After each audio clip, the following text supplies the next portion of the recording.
నమస్కారం. ఆదాబ్ హైదరాబాద్ న్యూస్కి స్వాగతం. ఈరోజు హెడ్లైన్స్.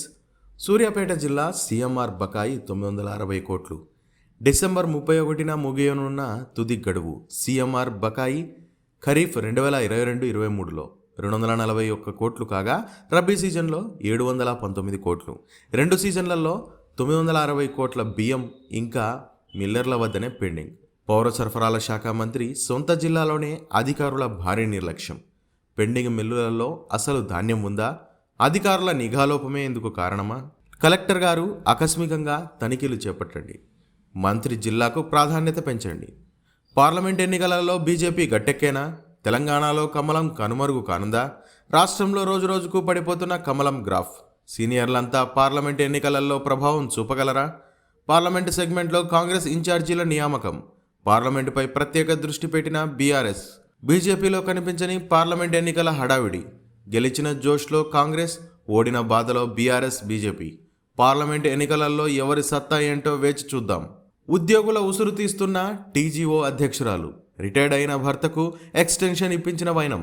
కేసీఆర్కు బానిసలా మారిన ఉద్యోగుల పొట్టకొట్టిన దుర్మార్గం. ఎమ్మెల్యే పదవిని అడ్డం పెట్టుకొని శ్రీనివాస్ గౌడ్ తన బినామీగా మమత నియామకం. 2 పీఆర్సీలు కోల్పోయిన ఉద్యోగులు. కేసీఆర్ భజనలో మునిగి తేలిన దౌర్భాగ్యం. కంచె చేను మేసిన సందంగా స్వార్థపూరిత రాజకీయం. పేరుకే మమత, ఆమె చరిత్రలో మమత లేదు, మానవత్వం లేదు. కొత్త ప్రభుత్వం దృష్టి సారించి న్యాయం చేయాలంటున్న ఉద్యోగులు.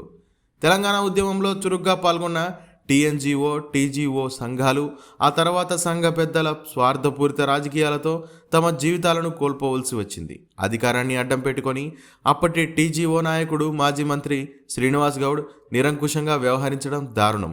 కొత్త ప్రభుత్వంలోనైనా తమకు న్యాయం జరుగుతుందని ఆశాభావం వ్యక్తం చేస్తున్నారు ఉద్యోగులు. కాళేశ్వరం సేఫ్టీపై విచారణ.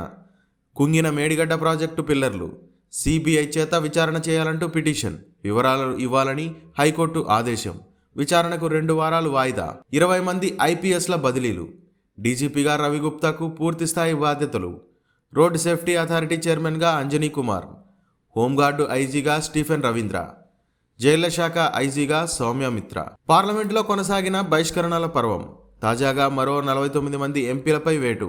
141కి చేరిన బహిష్కృత ఎంపీల సంఖ్య. గందరగోళం మధ్య ఉభయ సభల వాయిదా.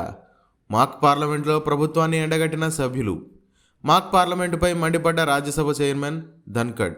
ఇది ప్రజాస్వామ్యాన్ని అపహాస్యం చేయడం అంటున్న బీజేపీ. ప్రధాని అభ్యర్థిగా ఖర్గే. మమతా బెనర్జీ, కేజ్రీవాల్ మద్దతు. సున్నితంగా తిరస్కరించిన ఖర్గే. ఎన్నికల తర్వాత చర్చిద్దామన్న చీఫ్. ముగిసిన ఇండియా కూటమి భేటీ. 141 ఎంపీల సస్పెన్షన్పై మండిపాటు. 22న దేశవ్యాప్తంగా ఆందోళన పిలుపు. జనవరి 2 వారాలలో సీట్ల పంపకాలు. ఢిల్లీలో బిజీగా సీఎం రేవంత్. అధికారిక నివాసం పరిశీలన. ఉమ్మడి ఏపీ భవన్ విభజనపై సమీక్ష.